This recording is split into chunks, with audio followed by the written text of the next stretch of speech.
Welcome back to the Paddle and Fin Podcast Network. We're brought to you by Yak Gadget. For all your kayak fishing accessory needs, go to yakgadget.com. Pelican cases, coolers, and lighting. Go to pelican.com. The 153 Bait Company. For all your hard and soft bait needs, go to the153anglers.com. Now let's get this show started. What is going on, guys? Welcome back to the Bass Thumbs Fishing Podcast on the Paddle and Fin Network. Really excited about today's episode. It's your host, Shane Lamont. Tonight, I got a NorCal angler by the name of Pua Yang that's going to join us tonight. But before we get started with tonight's episode, I just want to say I appreciate all your guys' support, appreciate all the messages. If you guys are looking to maybe follow me or see what I'm up to, you guys can go ahead and follow me on my personal Instagram at Bass Thumbs Fishing. Got a lot of exciting things coming up next year. We got the ABA Kayak Series rolling out. We got Bass Nation events out here in California. And like I kind of start every podcast, hopefully you guys are all ripping your thumbs up. We're kind of in between seasons out here right now. It's getting into that winter time. But the good thing about California is that we could fish all year long. So some guys are still fishing, but most guys are preparing for next year and kind of reflecting on last year. And right now we're going to bring Pua into the studio. So let's bring him in. What's going on, Pua? Hey, what's going on, Shane? Good to have you on the show, man. I throughout the last couple of years that I've been kayak fishing, I've always seen your name up there on the leaderboard. I've always seen your name in tournaments, and we've talked on the phone a couple times. It's been good to kind of get to know you a little bit over the last week. But, you're a well-known name out here in California, and congratulations. And one of the reasons why I wanted to bring you on the show tonight and to highlight your season was that you just won the Yakabas, which is a really big local club out here in California. James Snyder and Yakabas runs great events. They're kind of the OGs of California as far as kayak fishing goes, and you just won their AOY title. So maybe to start off the episode, let's give the listeners a little bit about who you are and how you got into kayak fishing just for a second, and then we'll hop into that AOY year. Yeah, for sure, man. So I just started last year, actually, in November. And not November, I'm sorry, in August. And Hobie had their event, one of their events here on the Delta, and that was my first rodeo. And ever since then, and I've kind of been hooked. And following that was the Bass Nation at Clear Lake in August. And I'm sorry, I think Hobie was in June, I think. Something like that. June. Yeah, I think so, yeah. Yeah, and then so last year, June, that was my first event, and then I just I'm looking at it on your Tourney X stats. It was August 15th and 17th. The BOS was out here, and you took second. Yeah. So which is awesome for your first event. I mean, I'm sure that got you pretty hooked. Like, okay, this is awesome. Like most of us, we've been fishing all of our lives, and I think kayak bass fishing is just another platform for us to kind of, elevate our game, and take it another step further, and which I decided to go ahead and hop on because I was like, kind of sucks being the bank, so. Yeah. And what kayak do you fish out of? I fish out of a 2020 Hobie Outback. Okay. And that's the boat that you fished the Hobie event in. So you were pedaling the Delta. Yeah. Do you have a motor now, or do you just pedal? I'm planning to get one for the 2022 season. Okay. Are you gonna stick with the Outback, or are you thinking about changing? I've been wanting to go with the Pro Angler 360, but it just, I just haven't gotten around to it yet. So I'm just gonna stick with the Outback. I mean, it works for me.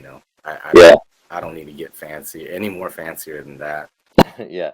So before the Hobie event, what were you fishing out of a bass boat? Were you fishing shore? What were you doing before the first kayak event that you fished?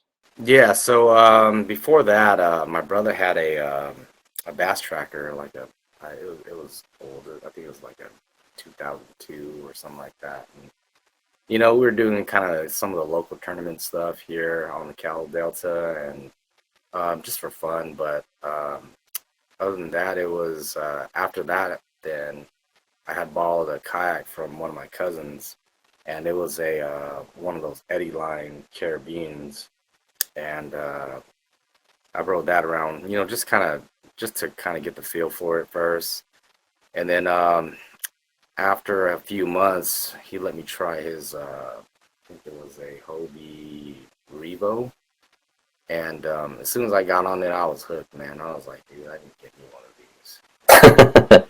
After that, I was just like, I just went out and got one. Actually, my wife went out and got one for me for my birthday last year. So Nice. And what city are you from, and how old are you? Elk Grove. I am Elk Grove, California, and I am 38. So Elk Grove, what's your home lake? What's your home body of water? The Delta. It's Yeah. the northern part of the Delta is just like literally like 15 minutes away from where I live, so Yeah. it's really close. So going into that Delta tournament, you already had some things dialed in a little bit, or were you just kind of going in?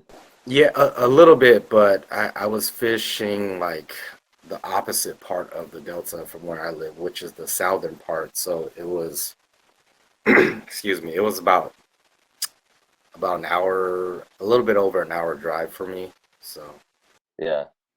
Because the Delta, I mean, from what I know, I've only been on it a few times. One weekend, we just kind of went there and checked things out for my first time on the Delta, and it's really hard to pattern fish there. I mean, it's you have areas I'm sure that are productive, you know, year round, or you have areas that you like to fish. But I mean, you could pull up to your favorite area, and there couldn't be a fish there, maybe. yeah, yeah, it really is, and you know, it's you hear this all the time about how it's constantly changing because it is a tidal fishery, and that is true because you may catch 20 pounds one day and then go back and fish the same spots and it'll be a desert, you know. So it's you got to constantly keep an open mind on the Delta, especially because of that tidal fishery. It's going to change and you're going to have to move. But I think luckily for me, for that Hobie event, my fish kind of stayed there, or, you know, they moved in and out, and there was always a new group of fish. So that helped me out a lot. But most of the deltas, it's not like that. Usually you find a good stretch and it'll constantly be good, but not every day, you know. So Yeah. Yeah, that's cool. That's what makes that place super interesting. I went a few times, and I can see why Greg Blanchard loves to go there so much, and why all these guys like to go there is because it's constantly changing. And it's like a new challenge every single time, and you can catch a 35-pound bag any time you go too. So any cast could be a 6-7 pounder, no problem. So kind of going from, you know, your first event, Hobie BOS, Delta took second. And then from there, you were like, all right, I'm going to really dive into this thing because, I mean, I've seen your name over the last year and a half or so at like all these different tournaments. So um, let's kind of go into like, you know, that first tournament that got you hooked. Now let's transition into like leading up to this Yakabas AOY title. Let's kind of fill in that gap a little bit for the listeners. yeah, you know, so coming into this year, I I kind of honed in on doing the Yakabas stuff because the schedule was James had his schedule out first, and I kind of like that because it means that, well, for one, I get to plan out my year accordingly. Yeah. And I wanted to do other things too, but that I was just honed on that. But then for AOY, I kind of wasn't not even uh, paying attention to that until the after the third event, and then they released the standings for AOY. And seeing myself in second, I was like, you know, I think maybe this is something to contend for. When really it didn't even play in my mind in the beginning of the year. Yeah. So, yeah, so I just rolled with it, and I mean, I fished a lot of bodies of waters that I've not even ever been to, like McClure for one. Uh, let's see, Berryessa. I haven't gone in like a couple years, and then where else did we go? but yeah, particularly McClure was an interesting one because I've never been there, and Yeah. me for one, I don't use electronics, or at least I didn't use any electronics this year. So like a lake like that is very, you're kind of just playing the guessing game. But then, yeah, I ended up finishing what, fourth there, I think. So I was kind of Yeah. fortunate. So before we get into like that, like AOI year, let's back up a little bit because I want to highlight a couple other things as well. You went to Clear Lake for the Huck Bass Nation tournament, so as your second event basically, and you took eighth of 61. I mean, dude, that is some like impressive stuff right there. Like your second kayak tournament ever, right? And you take eighth that with a bunch of hammers in it. Like Russ Snyder's won that event. I was fortunate enough to take top five. Jason Brofka fourth. Taz took second. I mean, all these guys are there, and you're just like second tournament of your life, and you just pull eighth out of it. Like, talk about that event a little bit. Like, what was your pattern? What were you doing that day? Yeah, so for that event, I went I went pre-fishing about like 2 weeks prior, and what I found on that particular area I was fishing, it was basically around docks, and man, those docks, it just reloaded the whole day for me. But I kind of I just kind of went in with an open mind. I mean, it was like my second event. I didn't expect too much, and to be honest, I think that was only like my third or fourth time on Clear Lake, even though I've lived up here in Northern California like my whole life. It's just, you know, I just never visit that lake, hardly ever. So, what was your pattern? What were you throwing that day? And it was just weightless Cincos and spinner baits all day, bro. I mean, if they didn't want to bite reaction, then you had to just hit them slow with the, weightless Cinco. It's amazing how many different patterns. That's why they call it the Bass Factory. Like, I was out deep on a rock pile with a Nico rig. Russ was throwing a buzz bait on grass. I'm sure Taz was throwing a frog or punching, and so I'm sure a lot of guys were punching too. It's like literally chatterbait was probably going on. Like everything's going on there. It's just like however you have, whatever you have confidence in, and you throw it enough times, like you're gonna get bit there. And it's crazy. It's a crazy place to fish. It's awesome. Those fish, man, it's like they say, they're on steroids, man. They'll just eat, Yeah. you know. Oh yeah. Okay, so then from Clear Lake you go to kind of like a lake pork bait and tackle. You took 13th to 42, and then you go. So was Hobie a little bit different that year? Where like if you took like top three, do you qualify for the TOC or how does that work? It was top three for every event. Got it. Okay, because you went out to the TOC, which was you went to the Hobie BOS TOC for your fourth event of your whole life. Like some guys fish like forever and they don't make it to that tournament. That's a huge national event. And you just like, I'm gonna go. And where was it at? It was in Knoxville, Tennessee. Knoxville, Tennessee. You're just like fourth tournament of your life. I'm going to Knoxville, Tennessee to compete against the best guys in the country. And you know, maybe you didn't have your showing that you were hoping to have, but you still took 25th out of 50 of the top guys in the country. So now it's your fourth event. You're basically top 25 in the country now. I mean, dude, how was it going out to Tennessee, Knoxville for your fourth event of your whole life? Man, it's funny, man, because it like it didn't even really hit me until my cousin went with me too, and until we got there, and we're just looking at the map and we're like, oh my god, we just went across the US, bro. Crazy or what, man? Yeah. Yeah, it was nuts, man, because I mean, we planned everything out, all the logistics and everything, and we were just like, hey, let's just go, Yeah, it looks like you caught a limit day one, and then day two, it looks like you may have caught 3 fish on day two. So day Yeah. two, I think, what was it, by like 9 or 10 a.m., man, everything got blown. The storm came through, and well, I almost didn't even make it back to the ramp because the wakes were so high, and it was like, dude, 5 to 8 foot rollers, and it's just like, good thing I was just right there. So, But dude, I'm I'm literally tripping out. I didn't even realize this when when I was gonna have you on the show, but like now I'm looking at your stats. Like at the Hobie BOS TOC, our boy Pua goes out there to Knoxville from California, fourth event of his life. He takes 25th, and 26th is Matt Ball. 27th is Russ Snyders.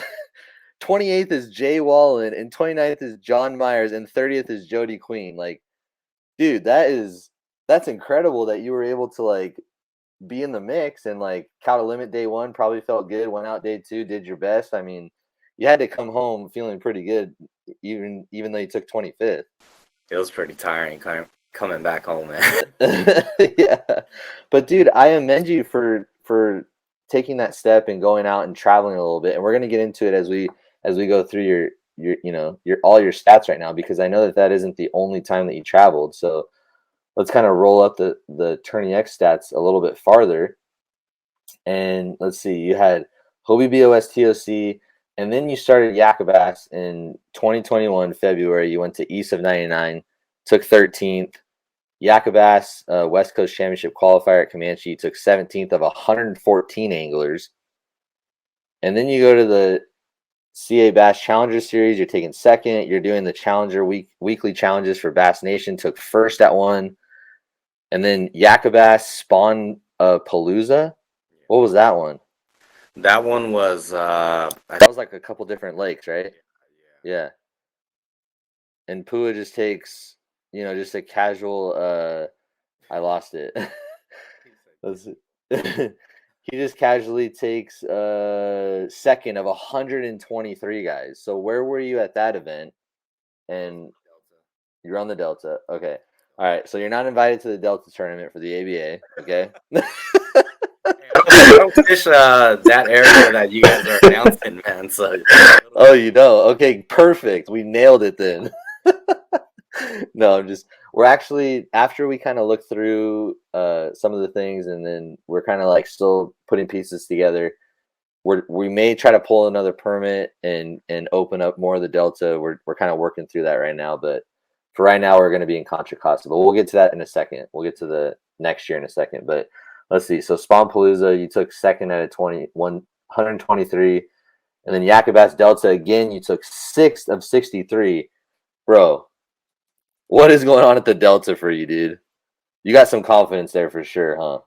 Yeah, I man, like I said, that's just a place I like to fish, man. I mean, it's close, and Yeah. it's the closest body of water, so that's just where I go. But I mean, honestly, I haven't been there in, gosh, I think like 4 to 5, maybe even 6 months, man. It's been a while, just competing and stuff. You don't get to go to your normal playground. Yeah. Yeah. Okay, so then we got the Delta, Yakabas. So this is all part of your AOY year for sure.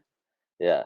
So then you got then you go out to the Bass Nation qualifier, the national qualifier on May 23rd and 24th, and you take 14th out of 139. So you're qualified for Bass Nation Championship for next year?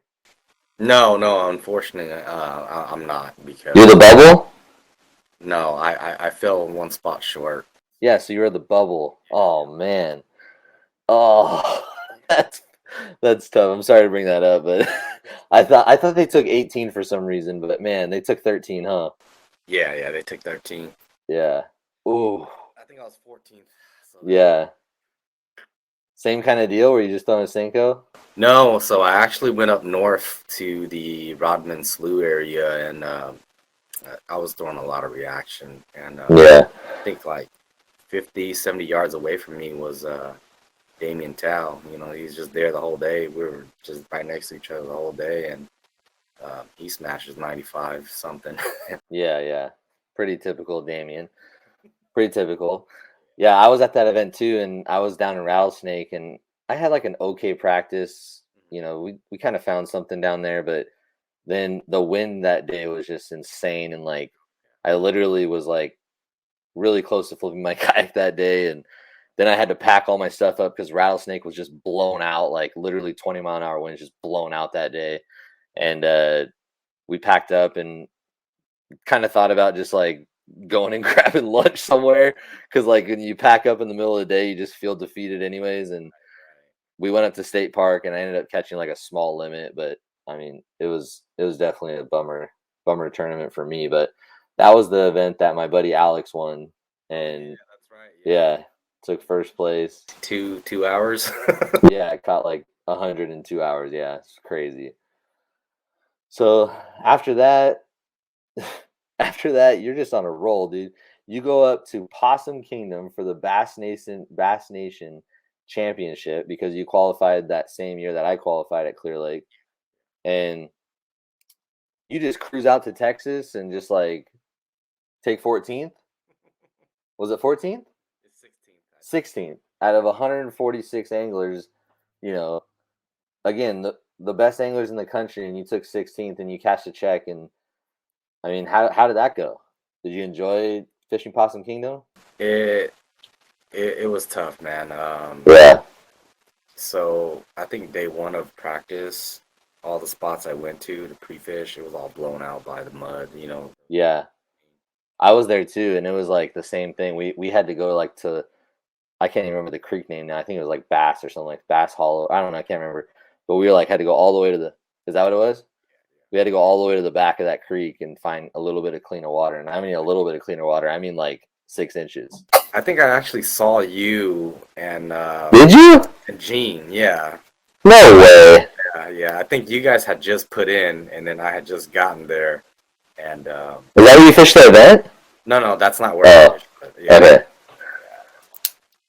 Dang. Yeah, because we didn't really know each other then. I mean, I knew your name and stuff, but I knew that you were there, but we didn't really know each other. But now, next year, you know, we'll see what happens. But anyways, like, so you go out there, and what was your pattern when you were at Possum Kingdom? It was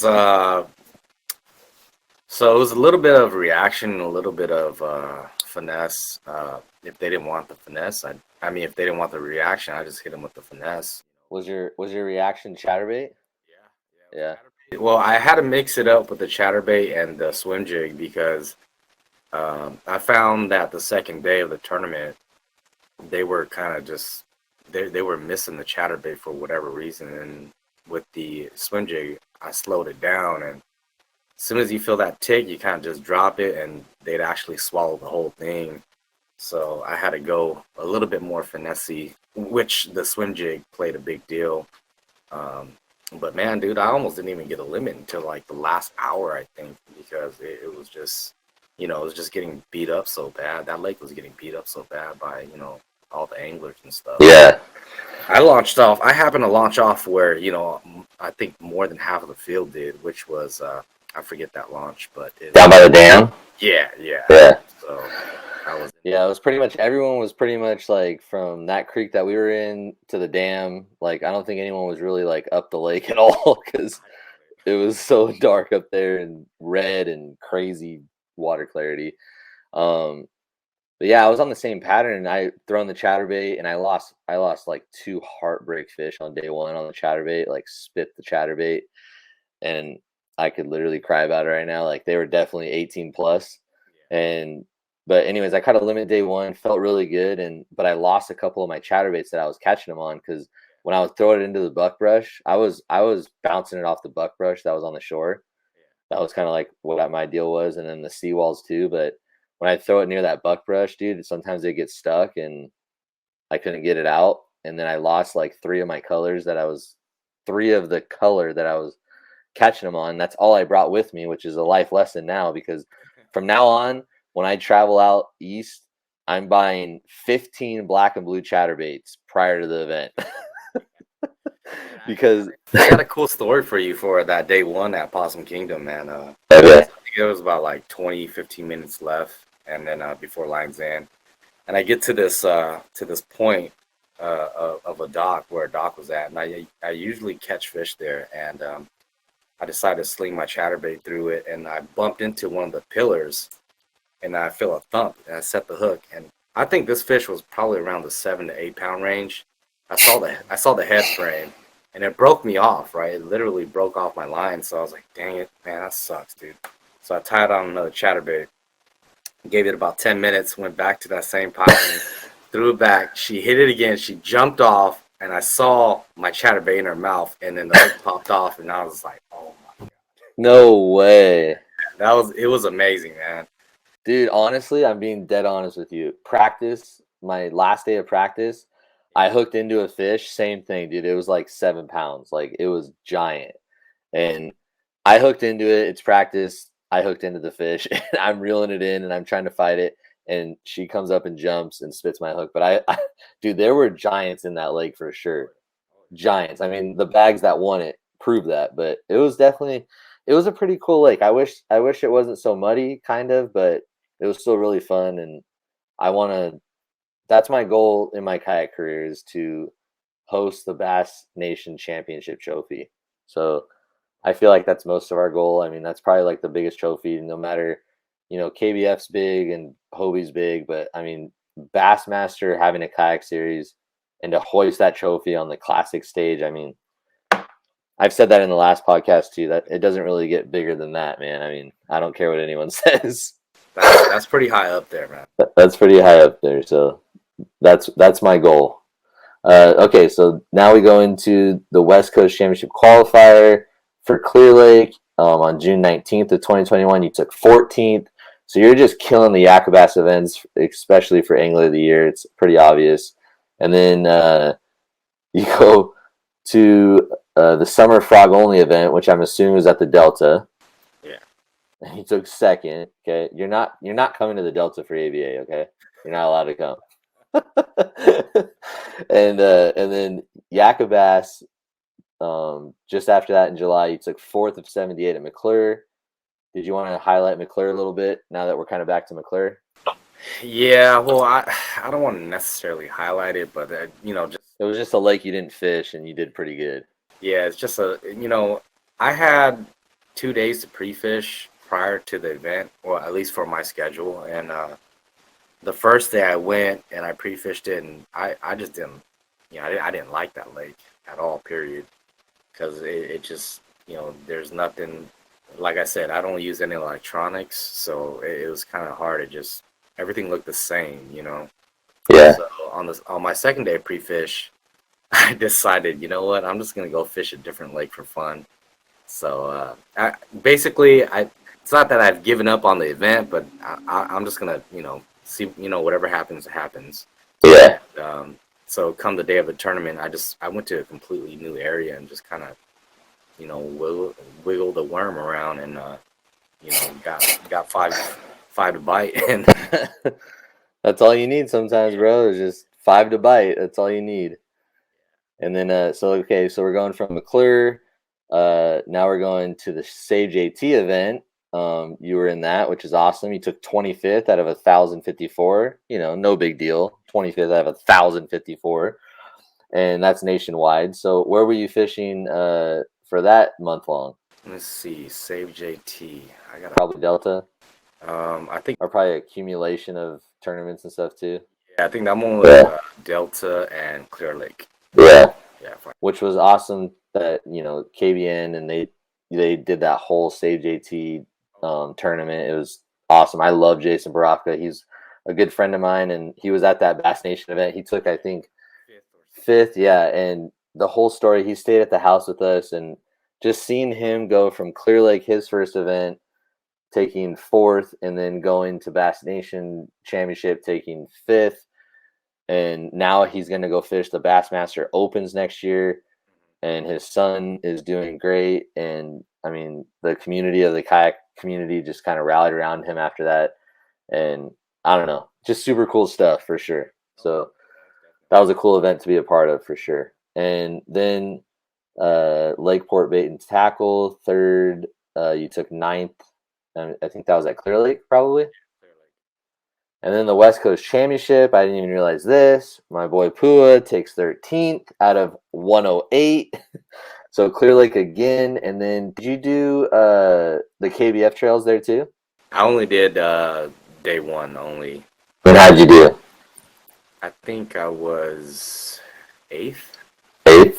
Yeah. Sweet. So Clear Lake, and then we're kind of coming up to the end of your year, the TOC. Now, does Yakabass for their TOC is it accumulation, or is AOY points still given at the TOC, or is it prior to the TOC? It's double points at the TOC. Double points at the TOC, and you took third place, which I'm sure pretty much wrapped up your AOY title, right? Yeah, I think that kind of sealed it. So now we're here at the AOY. So let's talk about your AOY. Go ahead, man. You got the floor. Didn't even go because I was planning to go to Louisiana, which was the following weekend for the KBF National Championship. But I thought about it, and I was like, you know what? If I went and I left that out there, it would have been just given to somebody. AOY. Yeah. You know what? I had to convince my wife to help me drive to Louisiana. So when she agreed, I was like, you know what? Okay, I'll go ahead and go do the TOC too. But wow, yeah, that you got a good wife, bro. Yeah, she supports me, man. That's awesome. That's important for sure. So you went out to Caddo and you took 89th, but I mean, so let's talk about Caddo a little bit before we get to the AOY, I guess, because I forgot about Caddo. Again, PUA, no big deal. Just like, I'm going to go to the national championship at Caddo because I qualified, and I love it, dude, because that's one thing that California needs more of, like, especially guys that are doing pretty well throughout the year. I'm sure you're able to kind of get some money, you're gathering some money, you're doing well, you feel motivated, you feel confident, and you're not just like content and staying in California. I want to go push the limit and go travel. And that's how, us California anglers are going to get a little bit more recognition nationally. We have to go out and fish nationally. We have to. Like, we can't just sit here in California and expect everything to come to us just because we're, I'm involved in it too, but just because we're like complaining about it, like, we have to go out and fish these events. And it's unfortunate that we're so far away from the heart of like the majority of the kayak anglers in our nation. Yeah, it's true what you say, man. We got to make the effort to go out there and get out there, because if we don't, man, we're never gonna get put back on the map. You know what I'm saying? yeah, it is hard. You know what I'm saying? But like, I think if you plan your year out correctly or accordingly, yeah, make those trips happen. yeah. So let's talk about your Caddo Lake, or your Caddo trip really quick. And it was probably similar to the Texas trip, but planning for it, like, how many days of practice did you get, or would you have liked to had? And let's talk about like a little bit of that too. Did you want to talk about Berryessa first, or did you want to? Was Berryessa? Let's touch on Caddo, because let's just touch on the Caddo and then we'll end it with the AOI stuff. Sounds good. So with Caddo, I with Louisiana, I kind of wish I had at least 3 days to pre-fish. I only had one. I luckily I had one, because the drive it didn't stall us. We actually made it ahead of time, me and my wife. So I actually had 1 full day to practice, but I would have liked 3, because there was an option of, I think, 5 other bodies of water too. Mm-hmm. And, rumors is that I think it was the one on Bistano, not Caddo. So Yeah. I would have liked to try all the other lakes too, but I didn't get a chance to do that. But Which is kind of interesting, because a lot of guys get caught up in history. So when you look at history and you look at when Greg Blanchard went out to Caddo, everyone was on Caddo pretty much. That was in the top 10, I think. From what I saw and what I heard, everything was about Caddo. It's kind of like, if you're going to come out to California, you're going to fish Clear Lake. If you're going to go out to Louisiana, you're going to fish Caddo. That's like what I was hearing. And it's interesting because it's a different time of year. So Bispino, I think I got that right. Bispino, that's where the bigger fish were. And that's what I love about bass fishing. It's constantly changing. Like, there's nothing set in stone. Yep, that's true, because I think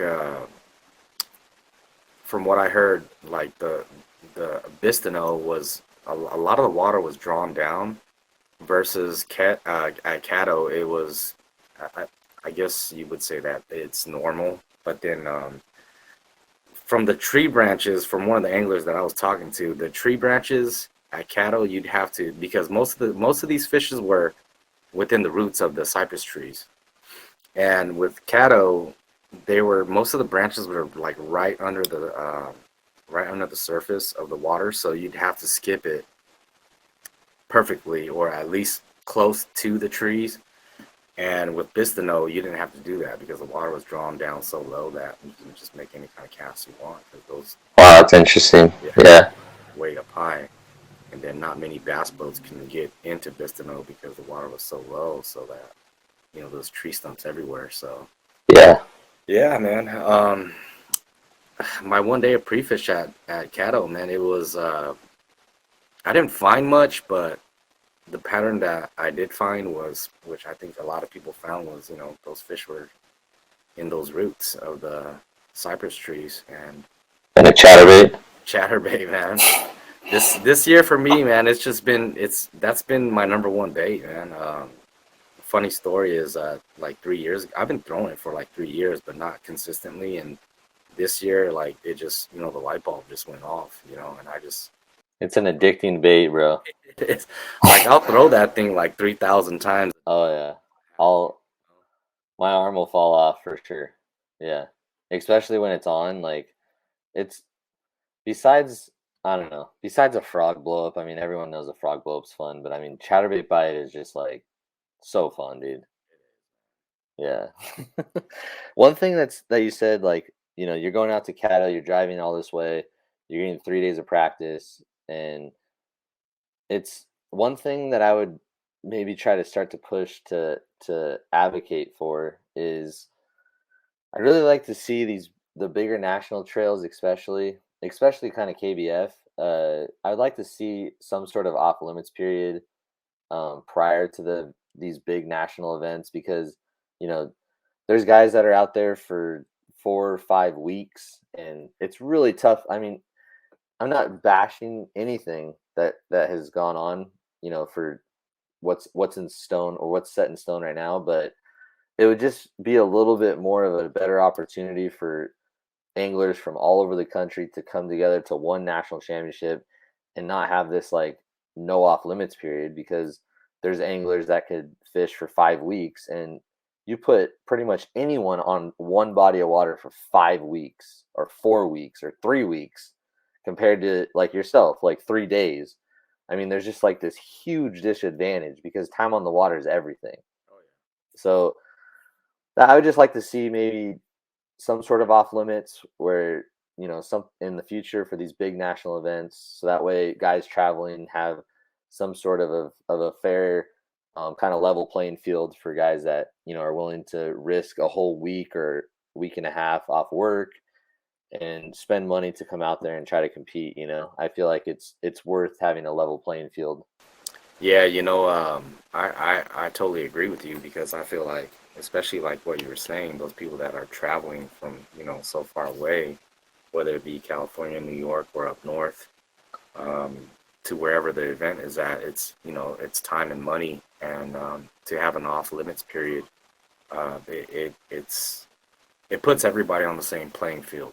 Yeah, like even if it was just like off limits for, let's just say, I don't know, 60 days, and then 1 week prior to the event, the whole entire week, it's official practice. You know what I mean? Like, I feel like something like that, or even if it's 2 weeks, like starting with something where there's some sort of like limit to people practicing on whatever specific body of water when everyone's fishing for 75, 50, $100,000. So I don't know, just something to kind of throw out there as a part of the show. But anyway, so the AOY title TOC, you go into it. So let's see this. So you go to Caddo, and then you came back for the TOC? Oh no, it was the TOC first, and then TOC first. Okay. TOC, and then you went to Caddo. So going back to the TOC, you had to feel pretty good. So you already knew you won Angle of the Year going to Caddo, right? I kind of did, but I wasn't too sure. Oh, they didn't announce it till the team tournament, right? Till the team tournament. Okay. I'm still like, yeah, but iffy about it. Yeah. It was announced, so. Yeah. Okay, so then the team tournament comes. You fish the team tournament. You guys have a great time. They announce you AOY for Yakka Bass. Tell us about that feeling. It's it's it's uh it's still surreal, man. I mean, I don't even believe it yet. I mean, sometimes like my wife and my kids, they'll go and grab my plaque and bring it out to me, and I'm like, oh shit. Is it a plaque or a belt? Because I saw a belt. Both. Both. Do you have it with you right there, close by, or no? Yeah, it's in the other room. I can go Okay. get it if you want. No, it's all good. But Yakabas gives like a UFC style belt, right? Yeah, which is cool and fun, and it probably feels good to have that belt. Do you wear the belt? Uh, no. I wore it that day. You. Oh yeah, there you go. Heck yeah. Yeah, and like I said earlier in the show, Yakabas is like kind of like the grassroots OG of California kayak bass fishing. They've been doing it for a while. James runs great stuff, and it'd be awesome if I was able to get up there and fish all those events. But for a northern angler, Yakabas is pretty much like one of the biggest tournament series. They draw like 80 to 100 guys at almost all their events, and that's super cool that you went out there and won that, dude. That's pretty impressive. And this is technically like your first whole season, right? Yeah. This is my actual first season, so Man, dude, not bad, man. not too bad, not too bad. So, anyways, man, that's super cool. Now let's kind of go into actually for 1 second. So, over your whole AOY season with Yakabas, what was like your main confidence bait for, like the one bait that you threw in California, not all over the place, because that was kind of the chatterbait. It might be the chatterbait, but what was that one confidence bait for your AOY victory? It was the chatterbait. Really? Even at like McClure and like all these different lakes, you still threw the chatterbait? Well, not at like McClure or Berryessa, but like Yeah. Everywhere else, pretty much. everywhere else, man. Everywhere else, Wow. an abundance of grass, man. It is Yeah. fun. Yeah. Nice. Okay, so like, what about your finesse? Your confidence finesse bait. Yeah, so for finesse, it's either the weightless Senko. I'm either going to be throwing it wacky or Texas rig, depending on how grassy or not grassy it is. And then Yeah. other than that, it's a drop shot. Yeah.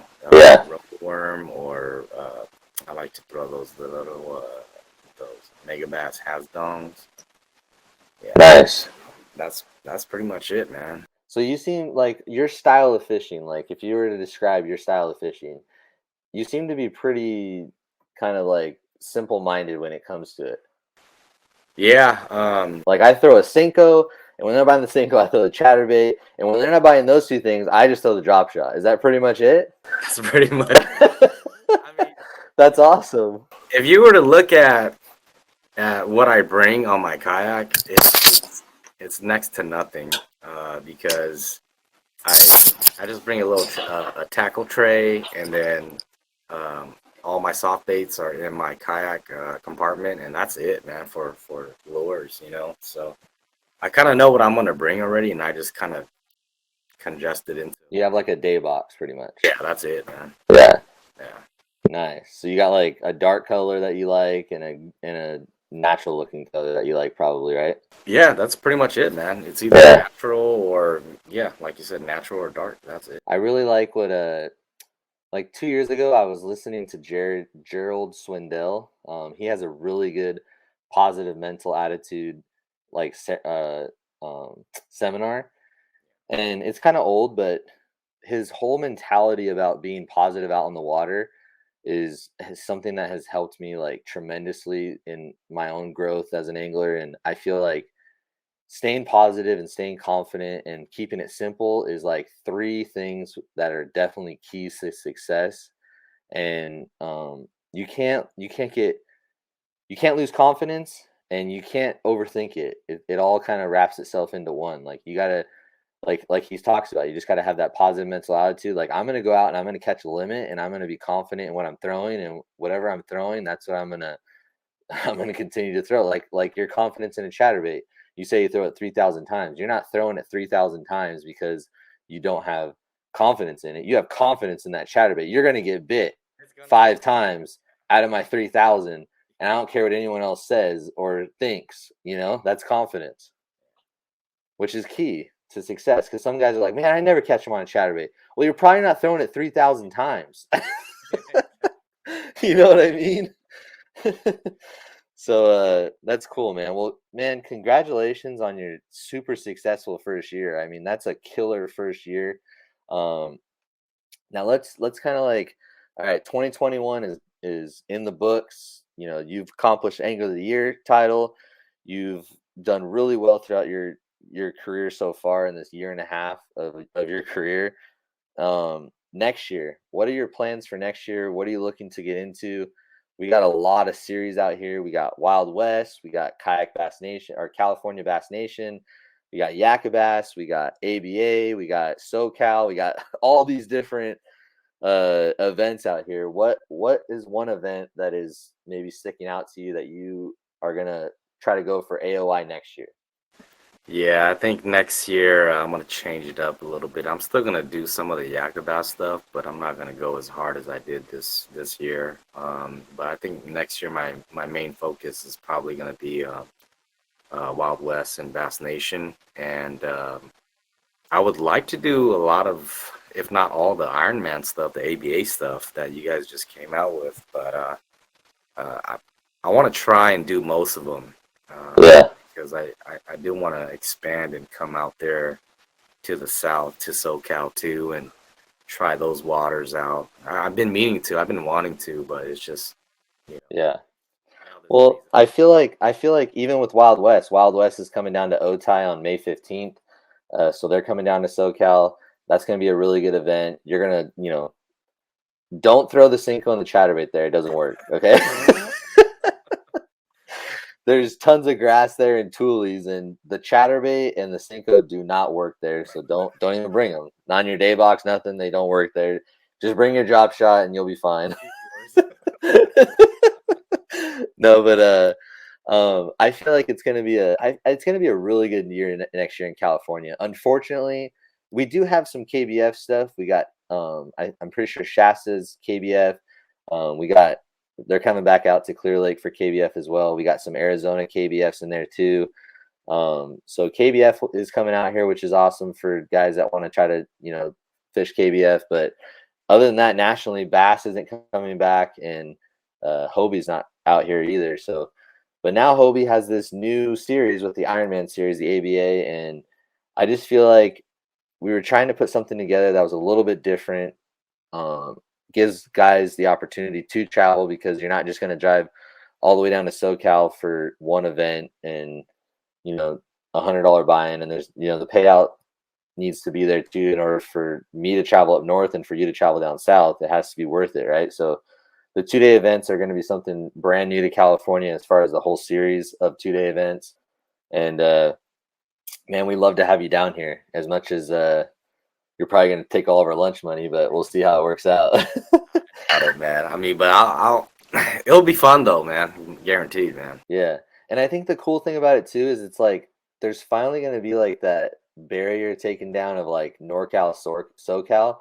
We're going to find out, like I said in the previous podcast, but we're going to find out who that first California AOI is. Like, you're going to have to come down here maybe once or twice, and we're going to have to go up there once or twice. And then we're going to meet in the middle somewhere for a TOC maybe. And I'm not sure where the TOC is at, but I'm just saying, like, we're going to go to the TOC and all battle against each other at the TOC. And then there's going to just be like one AOI for the whole North and South. So it's going to be really fun. But even Wild West is doing good things. California Bass Nation, I'm planning on fishing.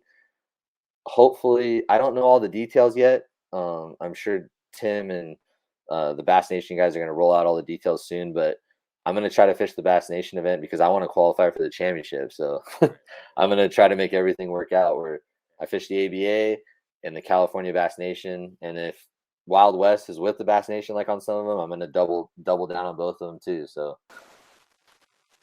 I think we're going to be seeing each other out on the water next year. I think so, Shane. But so that's kind of your plan. Is so are you qualified for anything else nationally next year? Are you qualified for KBF National Championship next year or no? No. Yeah. Okay. I think KBF just started their 2022 season Yeah. For like, monthly challenges, and Yeah. their trail series don't start until next year, I think in January. So, but yeah, I totally forgot about the KBF. They've moved, or they're doing a lot of events towards this way now. Like, I think they're even coming to Havasu, huh? I didn't see Havasu yet, but maybe. I don't know. I think they're coming to Havasu, and then they're going to Colorado and Utah, and but I'm not really sure I want to travel out of California next year. Yeah, it's a lot.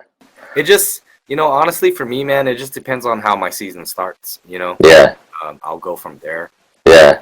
Um, I'm in the same boat because I'm qualified for Kentucky Lake for KBF for the national championship next year.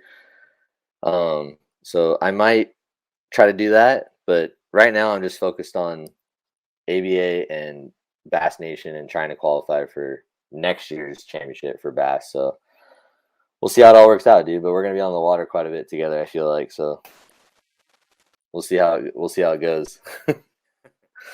But anyways, man, is there anyone else? Is there someone you want to thank, or any supporters, or do you have any sponsors that you want to kind of plug in there and show your support?